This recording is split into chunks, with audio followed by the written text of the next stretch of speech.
I believe that whatever happened in Romania merits philosophical reflection. Of course, it's too early. We do not have the necessary distance. But still, something seemed to have happened there. It is called here a revolution. I think that's a wrong term, because revolution is a political category, and it doesn't look to me that what happened over there is political at all. Now, whatever happened there may, in the future, be interpreted as a turning point. It may be that what French and American philosophers are used to call post-history, post-histoire, has found its first, or almost first, expression in that small country of Broadway, if I may say so. Imagine for a moment, and this is why I accepted the invitation to come here to this meeting. Imagine for an instance that such a thing should happen, let's say, in the United States, or even in Western Europe. Imagine for an instance that television in the United States would take over. And I think you will have imagined the end of history, the end of what we are used to call history. Now, of course, it happened all the way in Romania, where nobody cares about. But imagine for a moment that it happens in what we are used to call the centers of decision, even in Moscow. I will submit to you the hypothesis that a new situation in the image culture is about to happen. But in order to sustain such an hypothesis, I will have to give you a few theoretical concepts. Please look at what I wrote on this blackboard. We have at least two possibilities to face our world. One is through image, and another is through linear writing. Originally, man was immersed in his circumstance.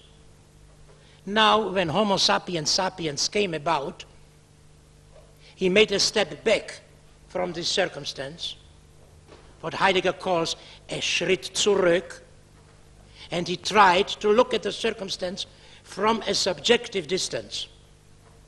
And the result was an image. Now, the image transforms the world into a scene, like in a theater, scene, S-C-E-N-E. Through image, the world has a scenic character. It shows contexts, what Wittgenstein calls Sachverhalte, or what Heidegger calls Verhältnisse, Bezüge. The world seen through imagination is a context wherein things relate to each other. Now, this has a magical character. Every image is strongly magically loaded. When the first images were made, let's say at Lascaux, they were meant to orient people in the world. For instance, they were meant to show how to hunt oxen or ponies. And when people were exposed to these images, they probably danced. They made ritual happenings. And then they went out to hunt the animal. it is absolutely impossible to see the image outside magic. That is why I spoke yesterday in my brief intervention about voodoo. There is a voodoo character in every image.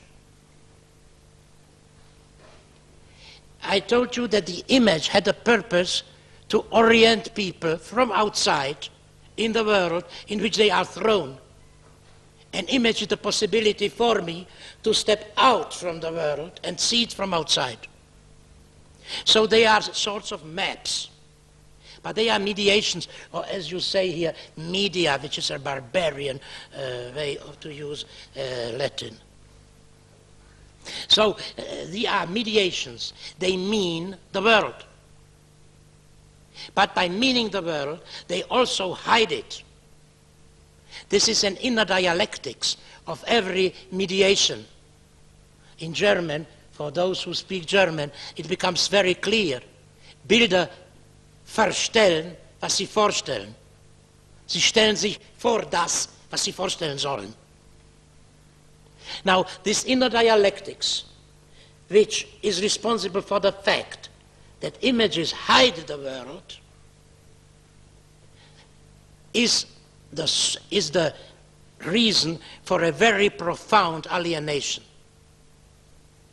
Images are meant for people to orient themselves in the world. But when they become very strong, people use their experience in the world to orient themselves in the image. The image becomes the concrete reality, and the world is only a pretext. Now, this inversion of the relationship between the world of experience and the world of imagination, this is called by the prophets idolatry. This is the reason why Plato wanted to prohibit art and images in the Republic. Images are anti-republican, anti-political. The purpose of image in this stage is to hide what happens. Now, when this idolatry, this curious sort of paganism, against which not only Jewish prophets, but also the pre-Socratian philosophers argued, when this became too dense, linear writing was invented. The purpose of linear writing was to open up the images by explaining them, and thus open up a vision of the experienced world. Now let me stress the difference between a scenic and a processual vision. In the scene, things happen. Everything is an happening. In the linear processual world, nothing happens. Everything is an event. The difference between a happening and an event is that a happening is the result of chance, of accident. It is an accident which becomes necessary. Those of you who know Monod, for instance, Le hasard et la nécessité, and those who know the reflections about chaos, which are now in fashion, will understand what I mean. The world of happening is a chaotic world, but everything repeats itself in that chaotic world. But in the event of history, in the vision of the world as a process, nothing ever repeats itself. Everything is an event which has causes and will have effects. And it is a world which can be rationally explained. To give you an example, for instance, the coronation of a king is a happening. It is the result of some accident. For instance, the old king dies. It happens all the time. Le roi est mort, vive le roi. And it is always something festive and magical. Now, the discussion of a law in Parliament is not a happening. It's an event. It has causes, and it will have effects, and it is done in order to have effects. The consciousness which corresponds to image is called the magical, mythical consciousness. And the consciousness which corresponds to linear writing, to this processual vision, is called political consciousness. Please understand what I am driving at. Television cannot be, like any other image, a political thing. It's anti-political by its very structure.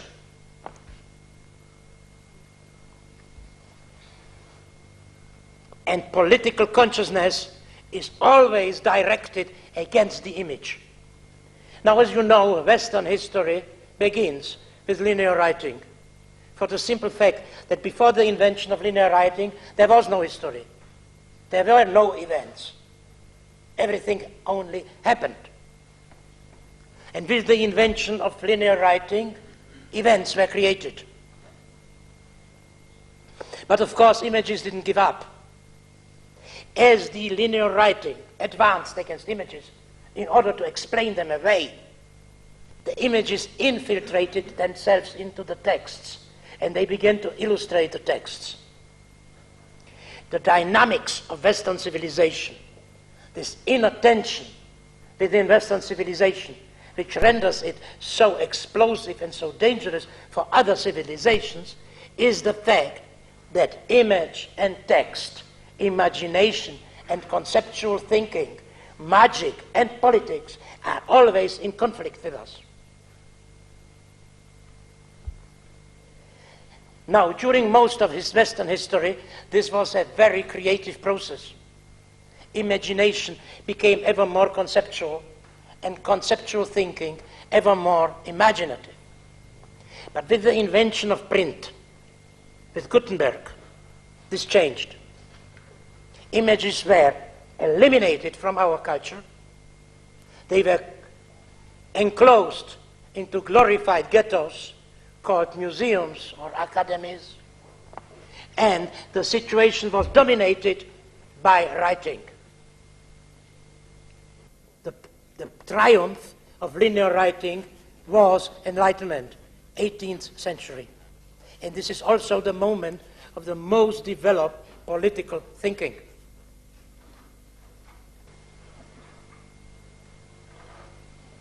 But as rational thought, political and scientific thought advanced, its message became ever less and less imaginable. You can see that with science.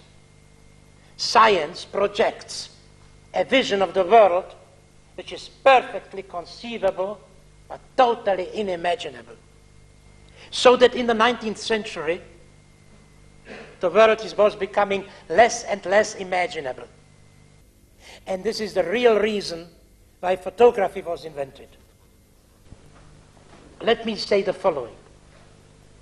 The characteristic of linear writing, the political characteristic of linear writing before the invention of newspapers, is that you write in private and then you publish in the open space. And if you want to get at the message, you have to go in the open space, get at the text, and take it home in order to read it. Now, this dialectics between private creation and publication, this is the dialectics of politics. Politics is the distinction between a private space and a public space, an oike and an agora, a domus and a forum.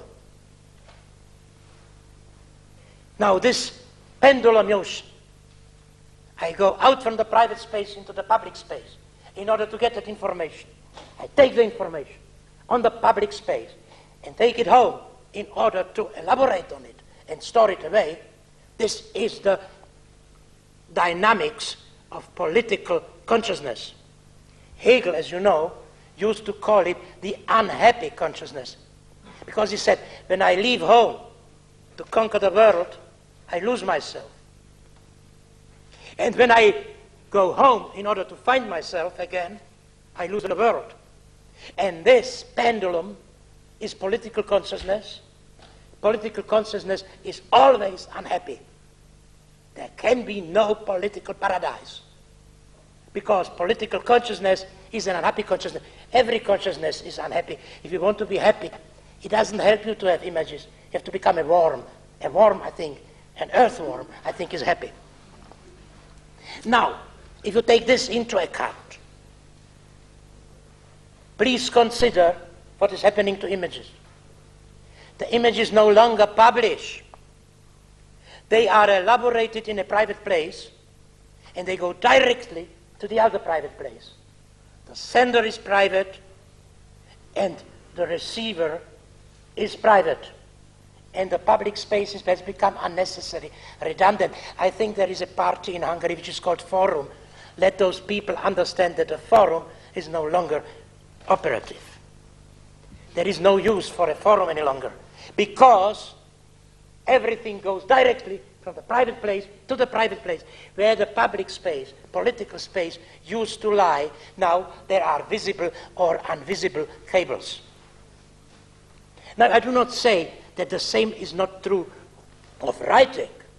Newspapers, for instance, are distributed to the private space. So even newspapers can be anti-political. Still, there is something in what is called the information revolution. And here the term revolution is correct, not in Romania, but in information. The information revolution, what the impact of information revolution is, that if you want to be informed, you have to stay home. If you go to the public space, you lose information.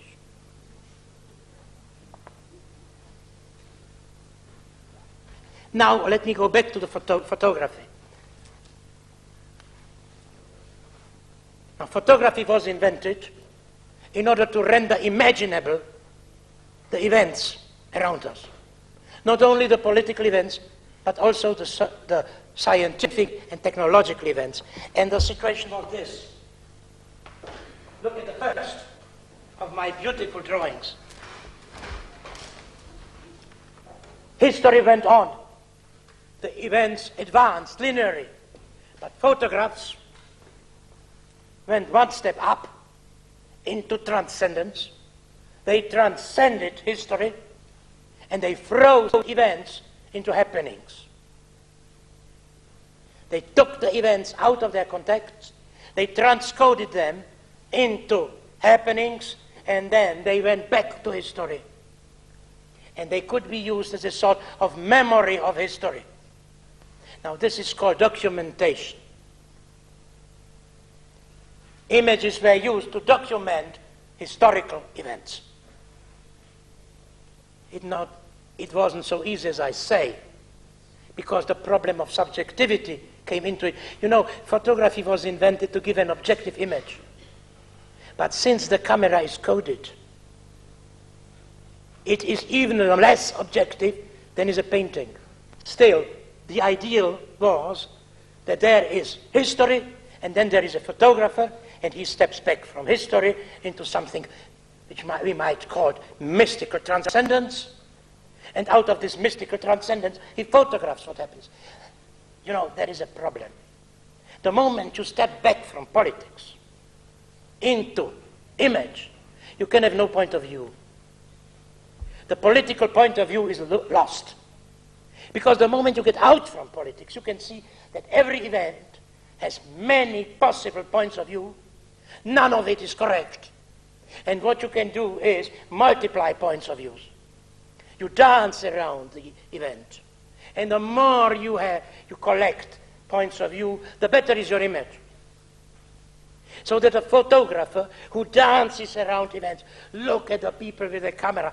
There are dancers, they are Husserlian people. They try to be phenomenological. Of course, they don't succeed because, you know, image makers do not think. They cannot think. Thinking is anti-image. Now, they dance around it. And by dancing, by collecting points of view, they destroy ideology. which is the insistence on one point of view. If you hear political people speaking, they say, my point of view is the right one and yours is the wrong one. But if you listen to a photographer, you say, every point of view is the same. The problem is how many points of view I can collect. But all these problems taken aside, the idea was that the image should document politics. But in the first half of the 20th century, and even stronger after the Second War, this relationship began to change. All of a sudden, politics was made in order to get into an image. The purpose of politics, which so far nobody knew the purpose of politics. Progress is not a purpose. Progress is a method. But where do we advance at? What do you mean we advance? We don't know where. All of a sudden we discovered where. We advanced toward an image. Everything wanted to be photographed and filmed and taken in a video. And the purpose of everything, like a wedding, the purpose of marrying was to be photographed at a wedding. The purpose of going on the moon was to be so that Mr. Nixon could appear on television and see how people walked on the moon. The purpose of the Arab hijackers of airplanes was to be taken on television. So all of a sudden, people discovered what politics is about. Politics is aimed at being taken, aufgenommen, in an image. And this created a curious phenomenon. Events began to accelerate. They rolled toward the image. One event followed another, because every event wanted to be taken in an image. There were the people with the television cameras, and there were the photographers, and there were the people with the filmmakers, and they were standing there, and our history rolled to them, and they said, please take me, please put me into the image. It's a curious, why should people do that? Now what happened in Romania? If I am right, another inversion happened. It's the image which now causes events. Now, what I'm saying is terribly frightening. I don't know whether you share my... I don't think that when we speak about post-history, we are aware of the terror we are speaking about. Imagine magic. We saw it yesterday and this morning. I think all of us don't want to see the face of Mr. Ceausescu ever again in his life. So what we saw in the images yesterday and today was highly aesthetic. It was l'art pour l'art. It was the purpose of theater. I think it was Lessing who said, the purpose of theater is Mitleid und Furcht zu erwecken, to provoke sympathy and fright. So that happened. You ask whether those bodies are real or not, which we saw. Whether the water in Timisoara was really poisoned or not, that's a bad metaphysical question. The real experience is in the image. What happened behind the image is no use to ask. Political reasoning is no longer valid. There is no reality behind the image. All reality is in the image. What is now happening in Romania cannot be history, something else. Political reasoning does not apply to it. It is the result of magic. It's a sort of technical voodoo. How can we judge it? We do not have the criteria for it. We do not have a philosophy of post-history. We do not yet have a philosophy of an image in power.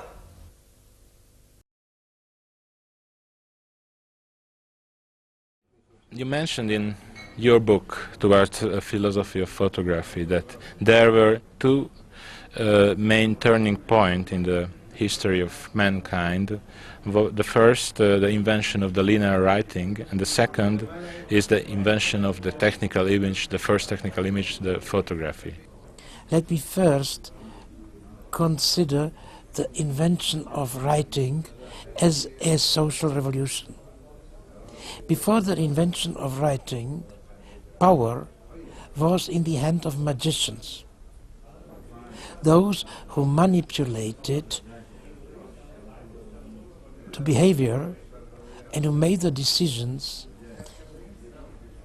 in function of ritual and magical values. With the invention of writing, a new class of literary decision makers came about, the literati, priests, clerks, who had a completely different way to experience the world from the magicians. For the magicians, the world was space in which time circled. And by circling, it put all the objects that have left their just place back into their place.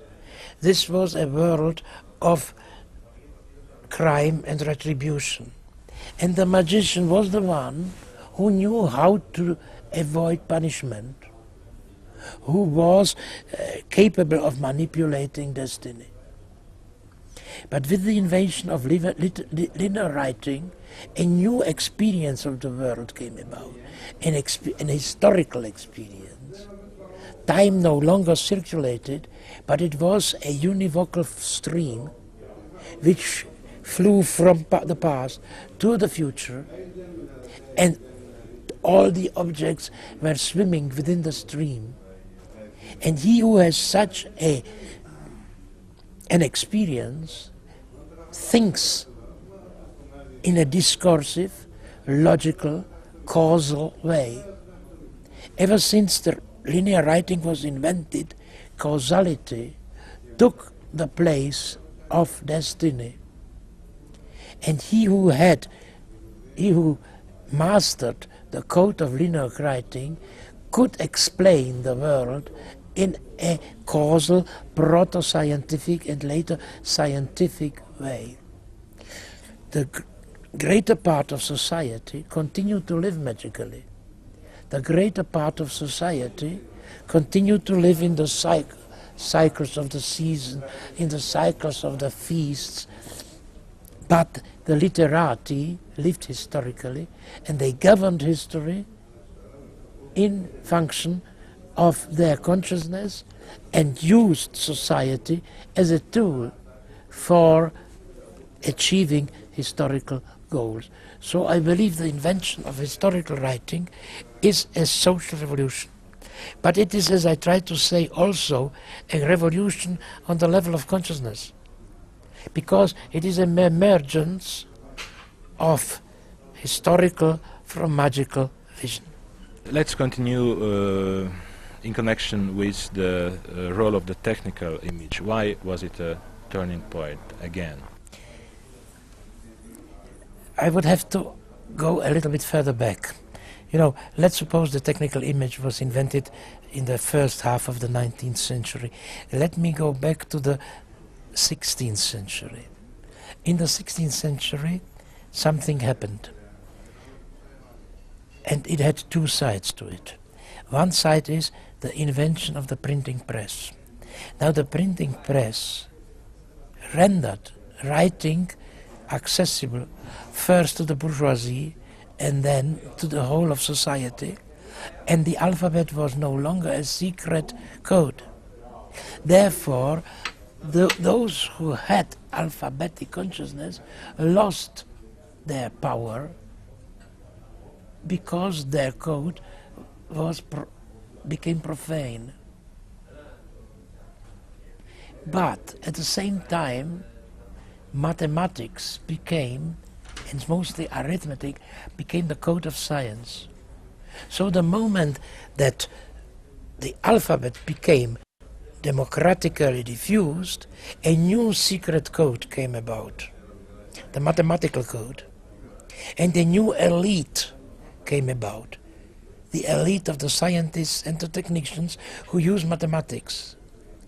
And people who had the alphabetic code could not decipher the laws and regulations which were mathematically formulated. So we have a repetition now. We have now an elite which uses a secret code, mathematical and computer codes, and the mass who no longer lives magically but historically. Historical consciousness now takes the place of magical consciousness, and what used to be the elitary consciousness is now the formal, analytical, systematic, structural way of thinking of the elite. By the way, this is one of the reasons of the disappearance of Marxism. Because Marxism is a linear, a literary consciousness, and it is incapable of penetrating these formal, non-historical, analytical thinking that is now in power. Now let me come back to the technical images. As this mathematization of knowledge became ever more powerful, the world became ever less conceivable and less imaginable. Science proposed a description and a manipulation of the world which nobody who does not know mathematics could understand. If you try to translate or transcode the laws of physics or of chemistry into ordinary language, you falsify it. So a point was reached when science proposed a, I don't want to say vision, a overall knowledge of the world which could not be visualized. All of a sudden, a method was found to apply science so that it could result in vision. Now this, if it had not been invented, it would sound completely incredible, but it happened. You can use mechanics and chemistry and optics and build a machine, and that machine can make images. So that photography was the first product of applied science which transcodes equations into images. Now this was, the first photographers had no idea what they were doing. They had no idea that it is the apparatus who takes the images, that the photographer is not necessary, that you can make automatic cameras, that it is, so to speak, technology and science itself that make images. But by and by, this knowledge became, this understanding of how this works became more general, and photographers became conscious of what they were doing. And they tried to make images which are not programmed in the apparatus. Instead of working for the apparatus, they try to work against it. I think that photography, ever since the end of the 19th century, is an effort against the apparatus. Now this is very important on the concrete and also on the metaphorical level. On the concrete level, it is for the first time that people begin to use apparatus in a way not intended by the inventors. And on the metaphorical level, it became clear what revolution means after the end of historical consciousness. Revolution no longer is a political event. Politics are then over. Revolution becomes a inversion of the intention of the apparatus. And this is to me very, very important, and it becomes ever more important as the end of history becomes ever clearer, and as the danger of what is happening in Eastern Europe becomes ever clearer. It becomes evident that communism was the last method of historical consciousness to repress chaotic, post-historical, brutal. And now that communism is dead, all these things which were held undercover come up again. I don't know whether this is absolutely to the point of what you asked me, but I think it is important because I'm speaking in a Hungarian television to say that, of course, no doubt, the apparatus of the Communist Party was a terribly oppressive apparatus. And those who fought it by working against those metaphorical photographers who used the apparatus to play against the apparatus. But now that the apparatus was destroyed, chaotic situations menace us. As you mentioned in Budapest, this is the new role of the image in power. There is the stream of events as it is perceived by historical consciousness. Everything flows, nothing ever repeats itself, every opportunity lost is lost forever, and everybody is within that stream of events. Above it is science. Science formulates eternal, timeless, and spaceless algorithm.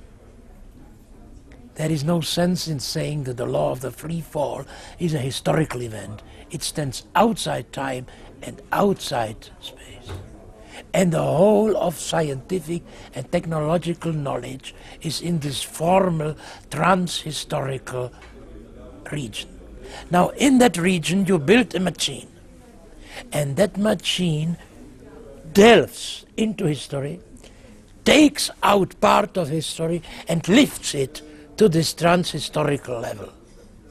This is a photograph. A photograph, there is a German word which says, which to shoot a photograph in German is aufnehmen, which means to take up. The camera delves into history, cuts out scenes, contexts. There is a very good German word for that, Sachverhalte, context, and it takes those contexts up and lifts it to the trans-historical level. This is the idea of being eternalized in photography. Photography is not so much a witness of history as a distraction of history. It delves into history and it withdraws. And by this, it disproves historical consciousness. Every photograph is a proof of the falsity of historical consciousness. Now, this is, consciously or unconsciously, why photographs were invented. And now, you wanted to ask me something. And now, photographs began to be manipulated and they changed their position. Photographers took the photographic camera as it stood on top of history and put it at the end of history, eschatologically, in the end of time, at the fullness of time, and all of a sudden the camera began to suck in history. All of a sudden history, which was a stream without any purpose and any direction, had a direction. It wanted to be photographed.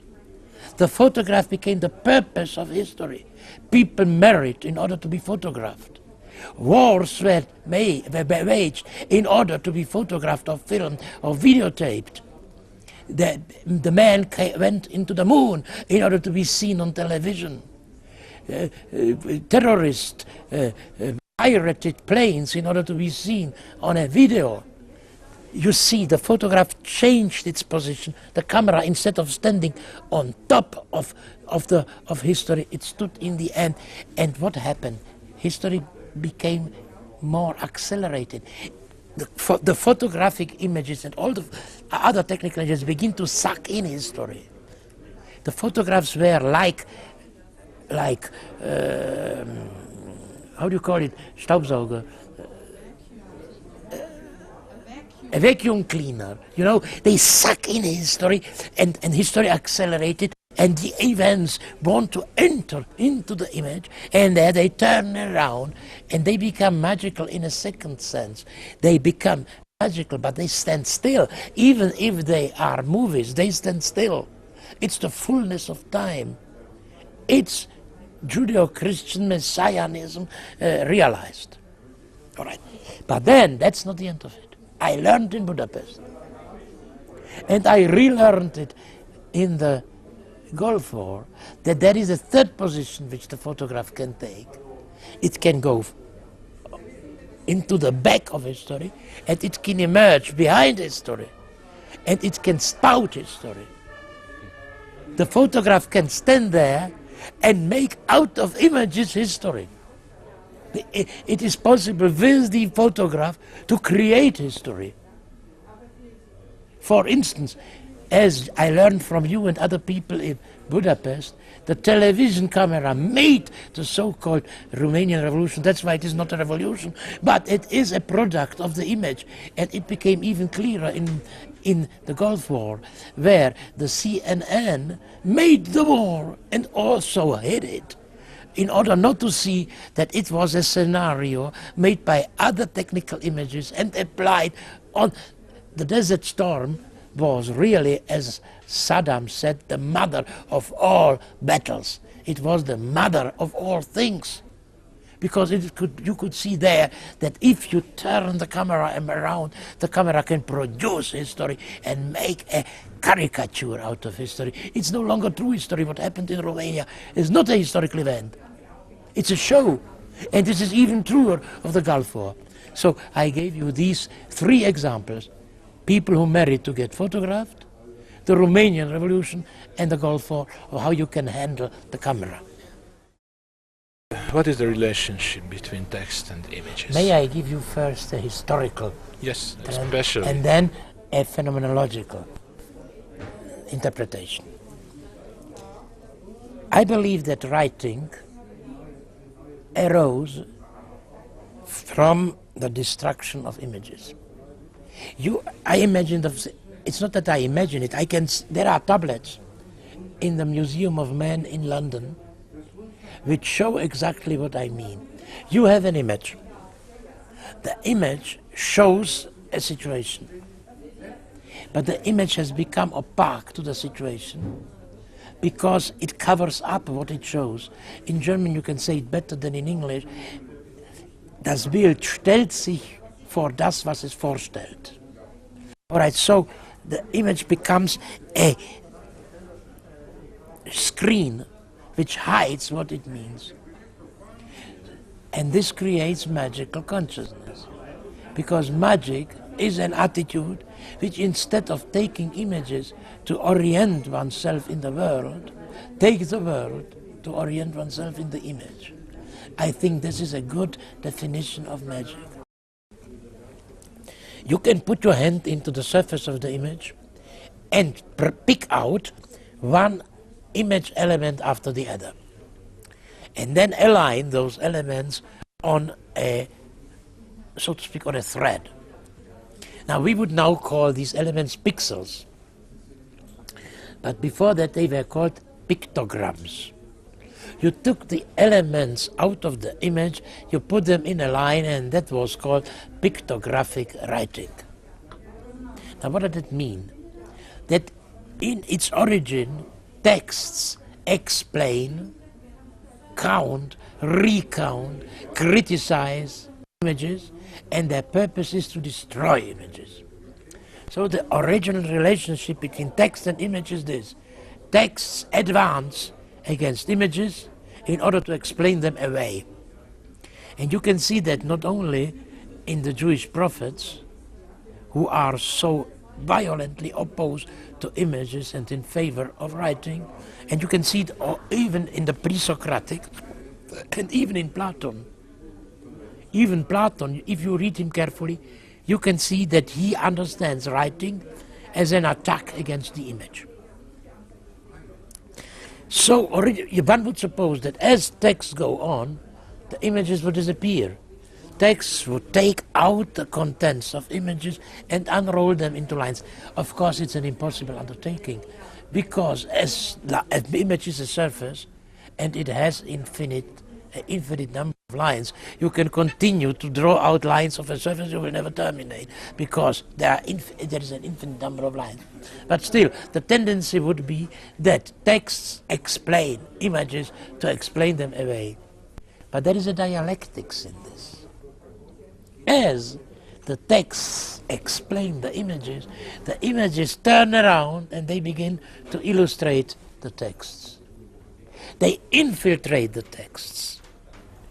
And they, as if secondarily, they vampirize on the text. You can see that, for instance, in medieval manuscripts with the initial letters, where the images infiltrate the text in order to illustrate it and render it imaginable.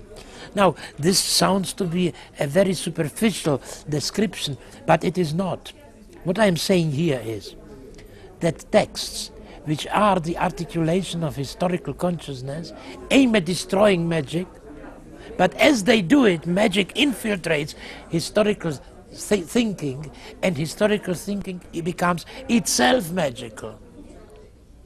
And you can see it, for instance, in the 2nd and 3rd century, where the adoration of texts, textolatry, substitutes itself for idolatry, and the moment the textolatry begins, images infiltrate themselves.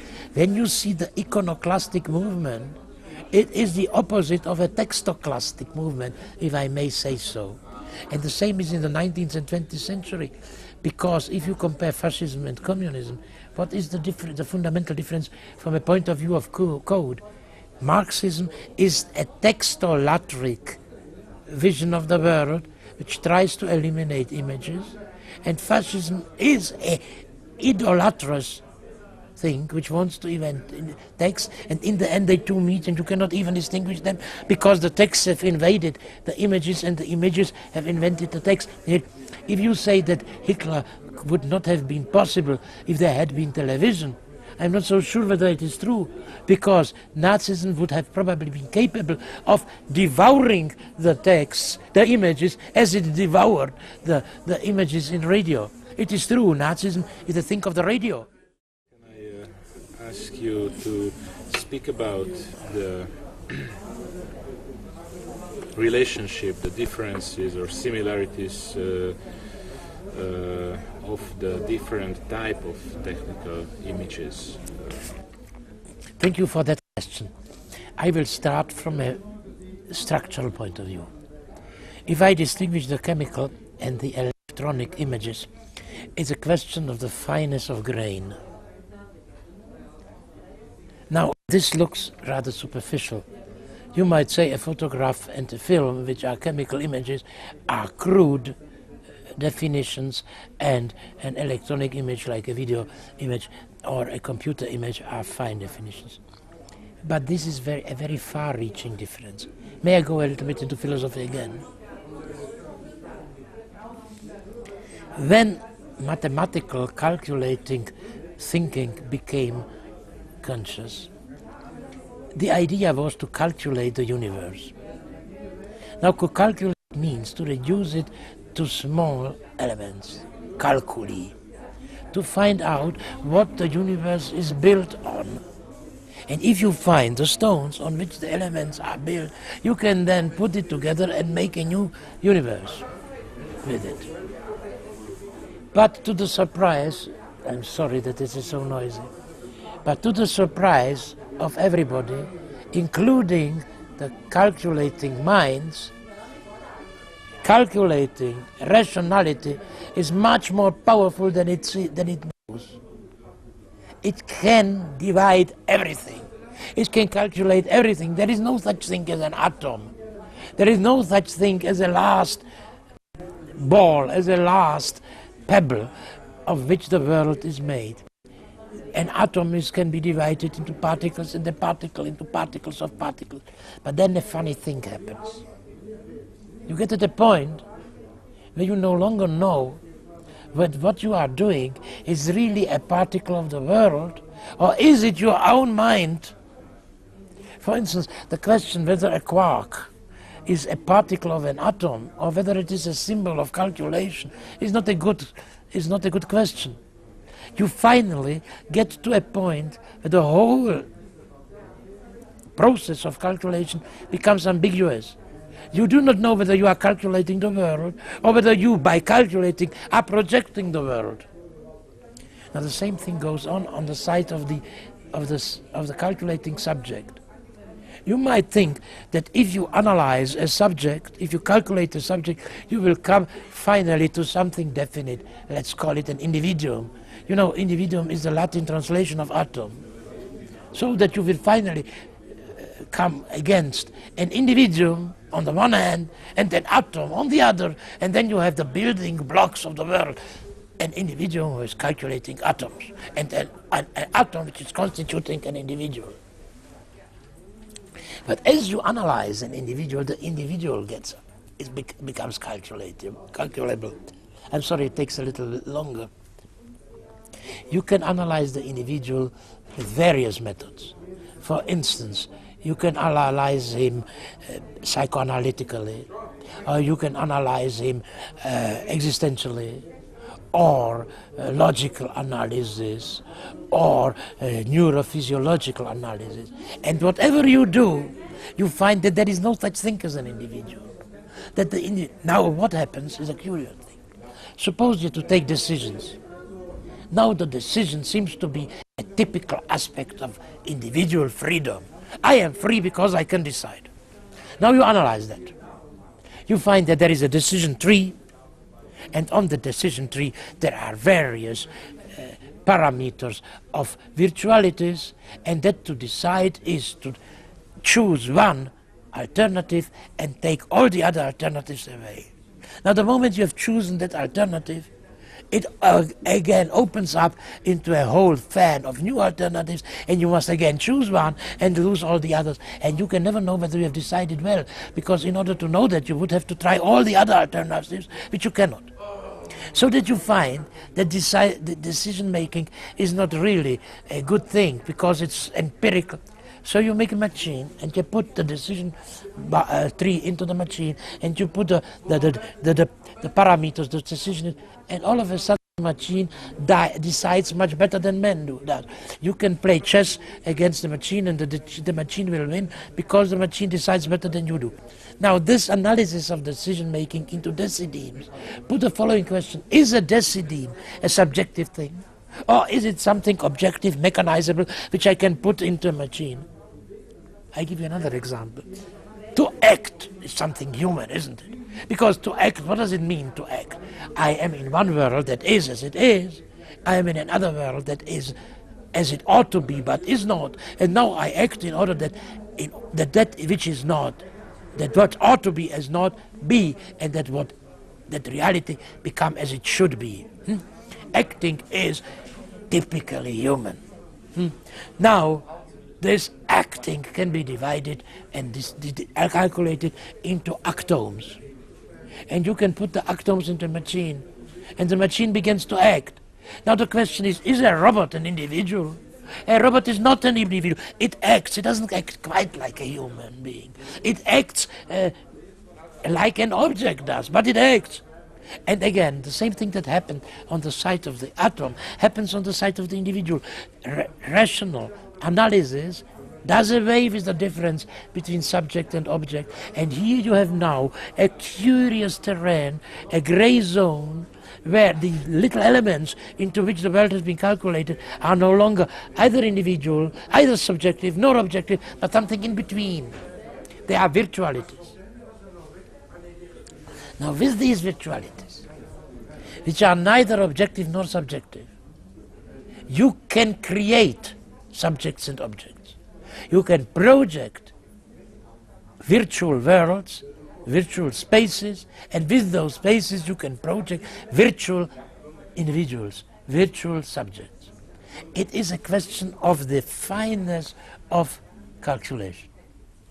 Now with chemical images, now coming back to your question, with chemical images, which work with molecules, like a photograph or a film, you can't do it.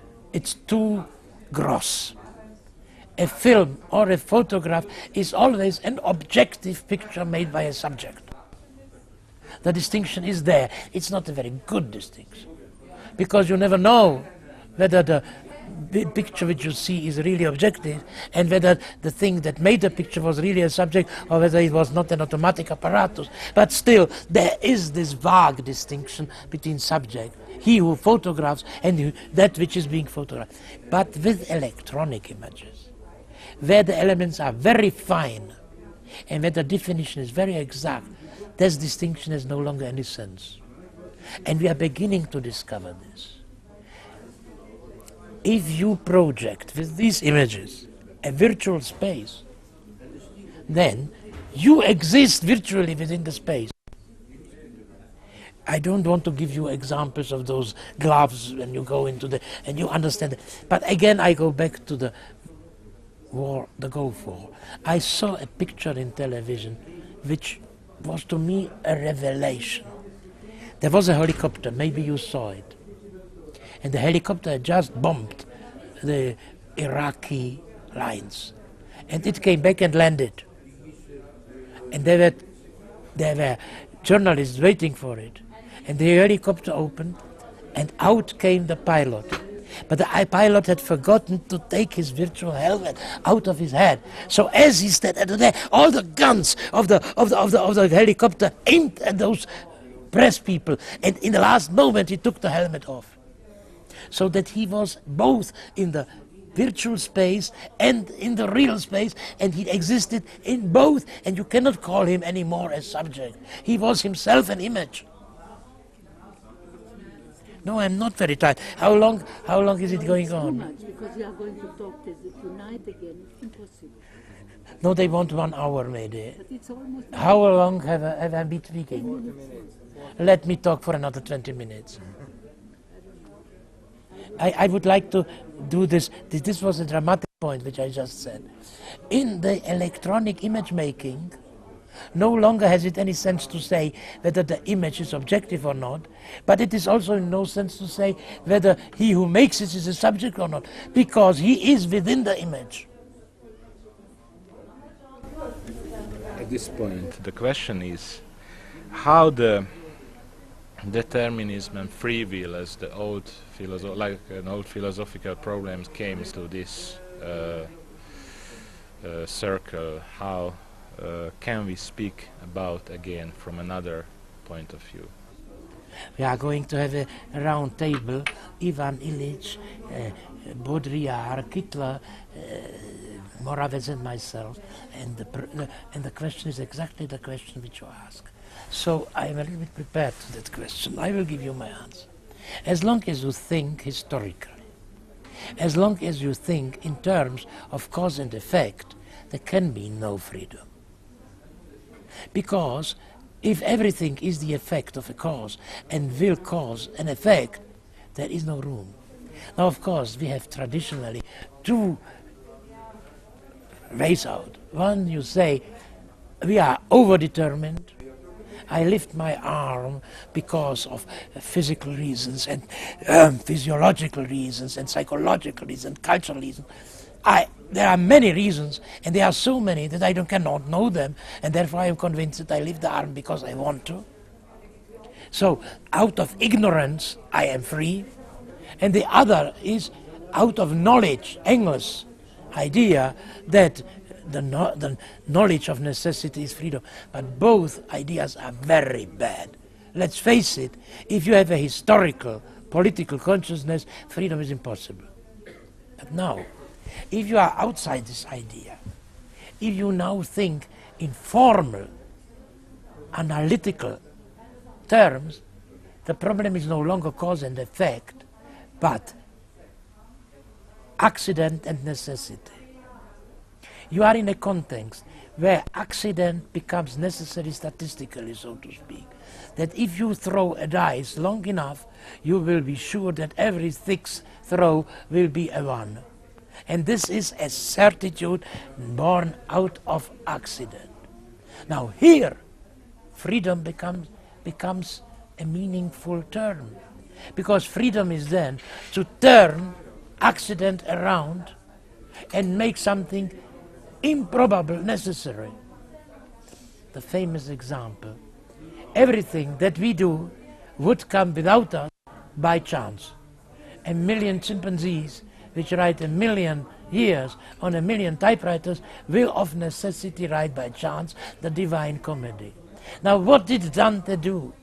He turned the accident around and he made something which was very improbable necessary.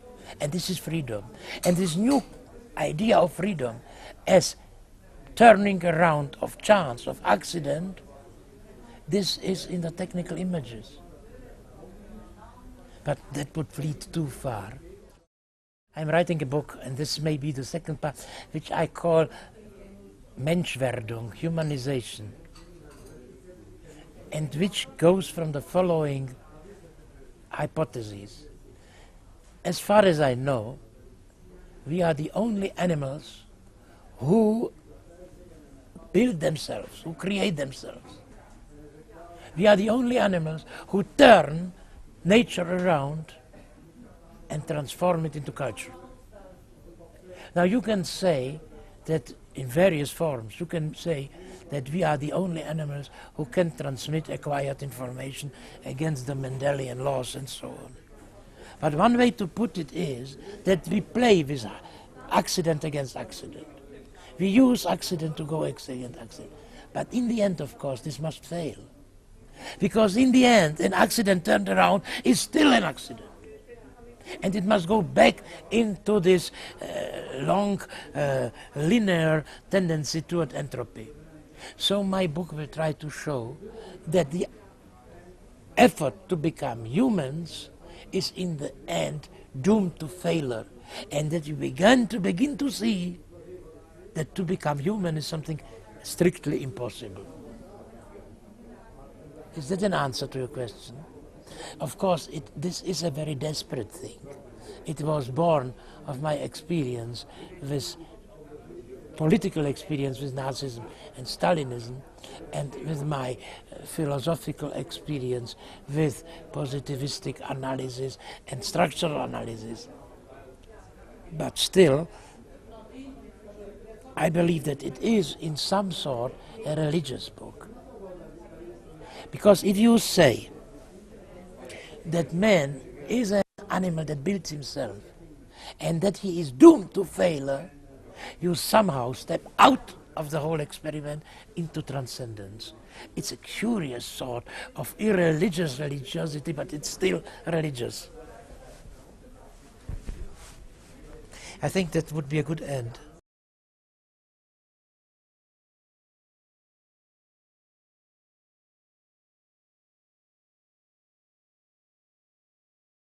I think, I am not sure, but I think that your hypothesis and your whole thinking starts from a basic point, and it has a very strange link with the Bible.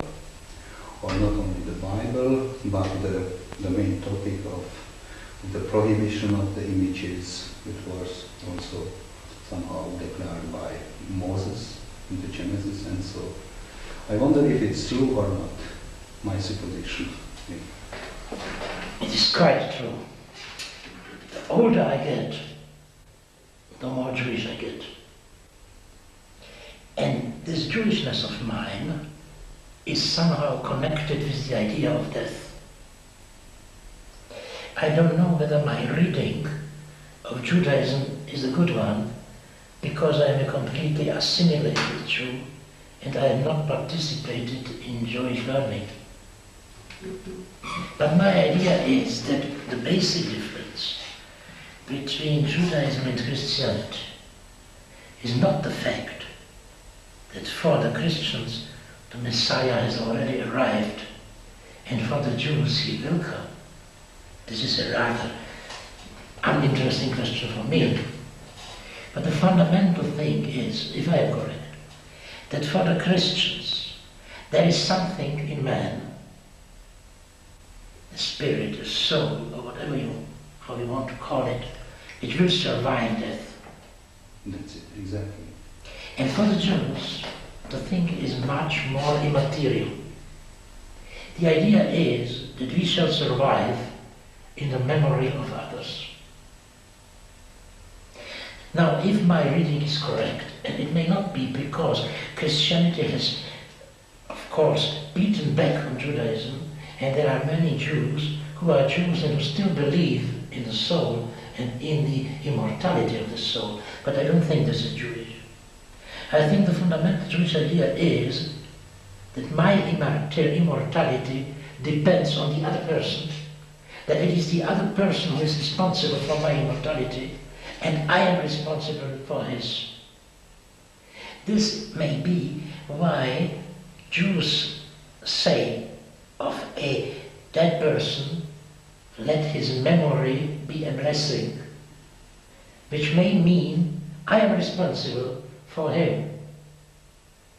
I have a cousin, David Flusser, who is professor for Paleo-Christianity at the Hebrew University, and he wrote a book about the life of Jesus. He is a very performing Jew, but when he says his benediction over bread, for instance, he always finishes it with a formula which says, Yeshua ben Yosef Rabbeinu, Zichrana ben Ebracha, Jesus, the son of Joseph, our teacher, let his memory be a blessing. He thinks that we, the Jews, are responsible for the immortality of Jesus.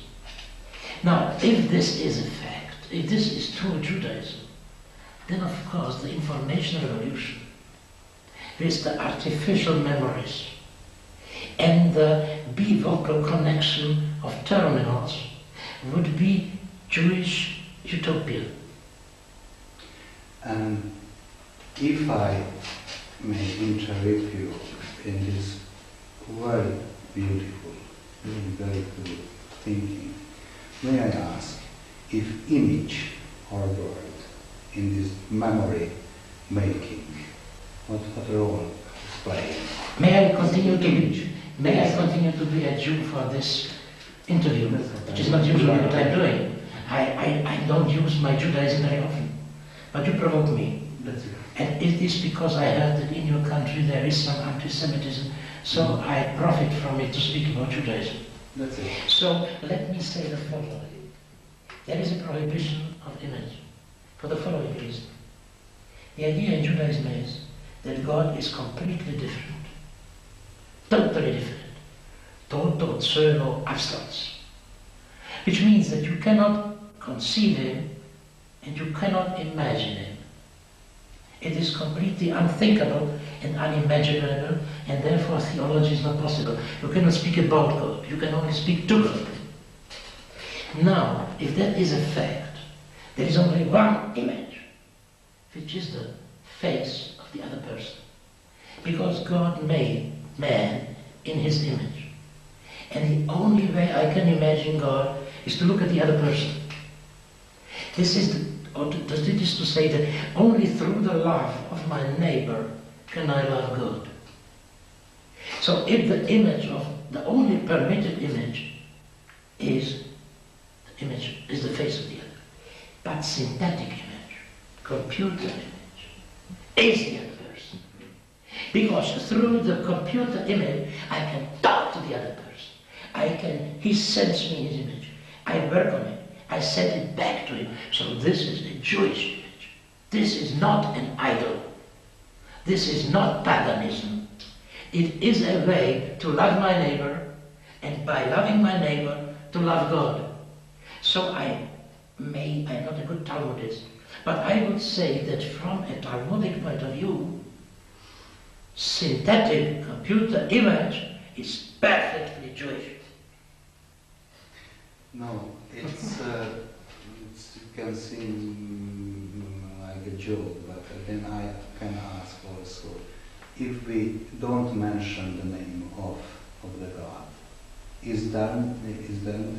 there isn't any solution, a verbal solution, a synthetic solution, like yes, you know, explain the image. You see, the name of God cannot be pronounced, not for, I am interpreting Judaism, I don't know whether I'm right. The name of God cannot be pronounced not for any medical reason, but because the word Jehovah, J-H-V-H, is a portmanteau of three words. Haya, I was. Hoveh, I am. Yeh, I shall be. Now, you cannot pronounce the three words in one. This is why you can't pronounce Jehovah. But it just means he who was, is, and will be. There is nothing mystical about it. It's a portmanteau. I don't know whether this was your question. Yes, I agree, absolutely. But in this case, I can add that electrical means you can do it. In the Yes, you can of course synthesize. But on the back of my head, I never wrote it. You will find it in none of my books, but you provoke me, as you say. In the back of my head, there is this idea. So far, we have felt subjects of objects, and especially subjects to God. And now, with the new techniques, we can begin to project ourselves. And project ourselves in the face of God. I would say that projective, I would have to explain that better, but we do not have the time. The idea is that we went back from God. The whole existence of mankind is a stepping back from God. First, we have left the four-dimensional Lebenswelt, and we stepped into culture which is producing manufactured objects into 3 dimensions. Then we stepped back into imagination. We made images of objects. Then we stepped back from imagination into conceptual texts. Texts are to images, and images are to objects. Then we stepped back from description and conception into calculation, into 0 dimension. And I think numbers are to texts, or texts are to images, and what images are to objects. So then we have come to absolute abstraction. Nothing is any more describable, nothing is can be conceived, nothing can be imagined. And now we can take the numbers, we can take the bits, and we can compute them and project them back and make alternative worlds. And in this way, our position in the face of God changes. We are no longer subjects of God, we are projects for God. Now don't think that this is a theological speculation. You know, I am an old man. I have never been in contact with God. I have no grace. I have never seen Him. I have no mystical experience. But as I get older, and as I reflect on these problems, what we call the information revolution, and whatever, the more I am reminded of my roots, which I have completely forgotten. And you have provoked me to that. I don't think it's a good idea to show what I'm saying. If I'm right, and maybe you are in the same opinion, the computer image is not an image any longer. I'm quite in agreement with you. The word image is not good for a synthesized image. You should say it's a project. Yes. You take 0 dimension. Look, this total abstraction has resulted in the dissolution of the objective world on the one hand into bits, into points. We have found out that there is no such thing as an atom. Everything can be divided into 0 dimension. And the same is true on the subjective side. There is no such thing as an individual. Everything can be divided. So you have on the one hand you have particles, and on the other hand you have bits of information. And if you take these 0 things and you compute them, what comes out, we call it an image, but it's not a good word. It's a projection out of abstraction into concretion. We produce alternatives. I cannot judge it from an ethical or epistemological point of view, but aesthetically, I think it is the motion of making the abstract concrete. It's the motion of concretion, the opposite of alienation.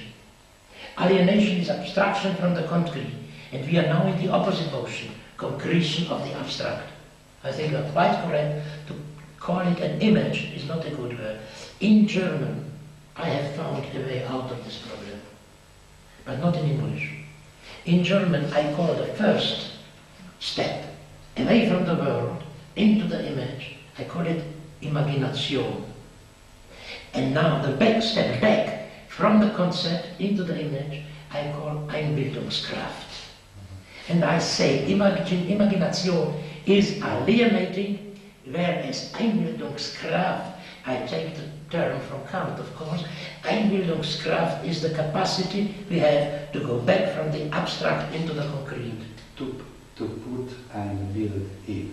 Ja, die Kraft ein Bild einsetzt. Und das heißt eigentlich eine Kreation.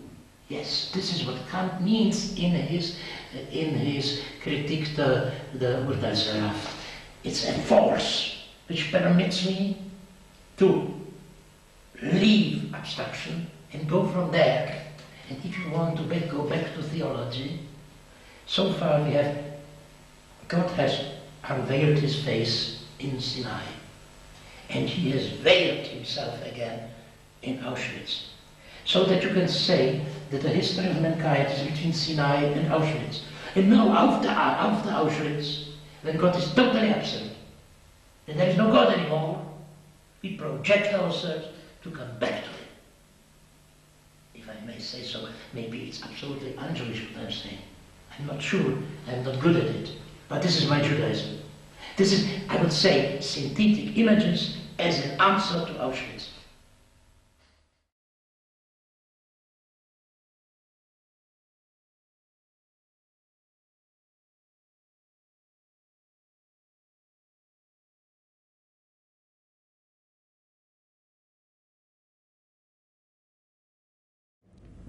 I am here at Osnabrück for the following reason. I am impressed by the fact that one of the most important dimensions of the present cultural revolution is not sufficiently accentuated, namely the fact that linguistic communication, both the spoken and the written word, are no longer capable of transmitting the thoughts and concepts which we have concerning the world. And new codes are being elaborated. And one of the most important codes is the code of technical images. So I came to Osnabrück to look at what those people are doing. Let me explain a little bit what I mean. It has been clear for several centuries now that if we want to understand the world, it is not sufficient to describe it by words. It is necessary to calculate the world, so that science has had ever more recurrence to numbers, which are images of thoughts. For instance, 2 is an ideogram for the concept pair or couple. Now, this ideographic code, which is the code of numbers, has been developed in a very refined way lately by computers. Numbers are being transcoded into digital codes, and digital codes are themselves being transcoded into synthetic images. So it is my firm belief that if you want nowadays to have a clear and distinct communication of your concepts, you have to use synthetic images, no longer words. And this is a veritable revolution in thinking. And I am very much interested in this. But I have to confess that as far as my experience in Osnabrück is concerned, I haven't seen much in this sense. The reason may be that people do not yet know how really to handle the new apparatus. Is this an answer to your question? It can be. Maybe here something regarding your book, Die Schrift, the development of concepts and ideas. I try to say in this book the following. When alphabetical writing was invented, let's say 3,500 years ago, a total transformation of our not only experience but even our action was involved. Before the invention of writing, traditional images were used as maps of the world. And the structure of images involves a specific way of looking at the world, which is the mythical way. Now, when alphabet was invented, mythical thought gave way to historical critical thought, because the structure of linear writing is a unidimensional, unidirected line, so that by and by people started to think historically in a causal way and in a critical way. Now that this line has been disrupted into points, now that discourse has been substituted by calculus, historical progressive thinking is being abandoned in favor of a new type of thinking, which I would like to call, let's say, a systemic or a structural way of thinking. So that I believe that we are present and witness to a revolution which can be compared to the one which gave origin to history. In my terminology, I say before the invention of writing, people thought in a prehistoric way.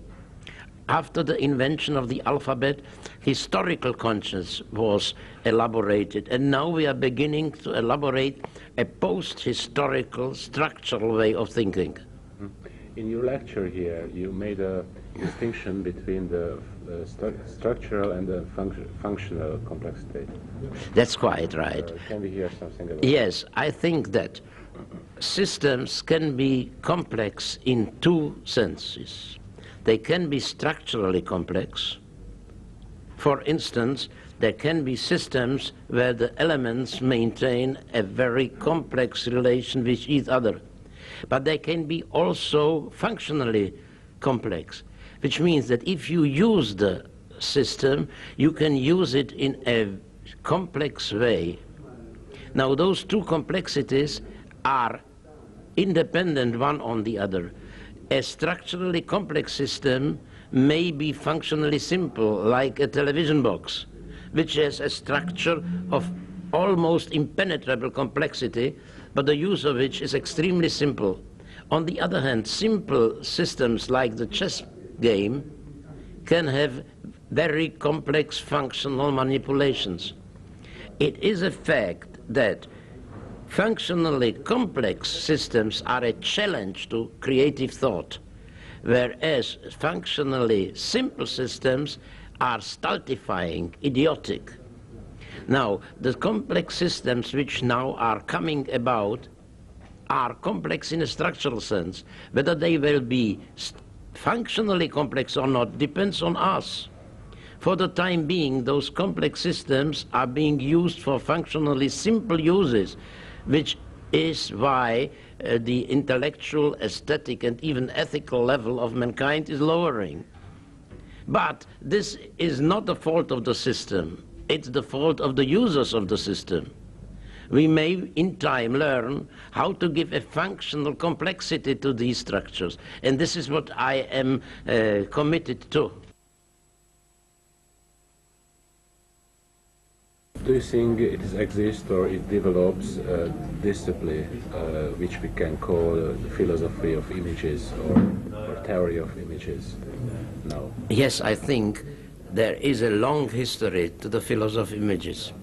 Most of it is negative, because due to our Greek and Jewish tradition, philosophy has a prejudice as far as images are concerned. It is the prejudice that an image is only a copy, a simulation of thought, so that either it is forbidden to make images, or images are being accepted with a great distrust. But I think this is now changing, because the images no longer represent the world. Those new images are now articulations of thought. They are not copies, but projections, models. So a new attitude toward the image is necessary, and I think it is developing. Benjamin was one of the first thinkers who articulated this, and I believe that we are all in this tradition. Who are the scientists who in this century work in this direction? Who are those scientists who are important for you, even if when your idea are not in the same direction? I can give you two names. On the one hand, Roland Barthes, which to me is very important, and I started from his thought, although I consider it totally wrong. And on the other hand, on the other extreme, McLuhan, who proposes an attitude toward the image which I consider fascistoid. I am absolutely against him, but still, it is a point of departure. May I mention a third thinker, Abraham Moll, with whom who is a close friend of mine, and with whom I am in almost daily contact, but with whom I tend to disagree more and more. I would like to say the following, if I may.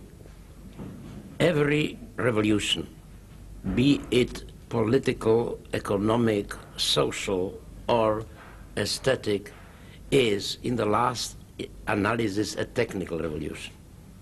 If you look at the big revolution through which mankind has gone, let's say the Neolithic revolution, or the revolution of the Bronze Age, or the Stone Age, or the Iron Age, or the Industrial Revolution, every revolution is in fact the technical revolution. So is the present one. But there is one difference. So far, techniques have always simulated the body. For the first time, our new techniques simulate the nervous system, so that this is for the first time a really, if you want to say so, a really immaterial and, to use an old term, spiritual revolution. I think that it is important to say this in your context. Thank you.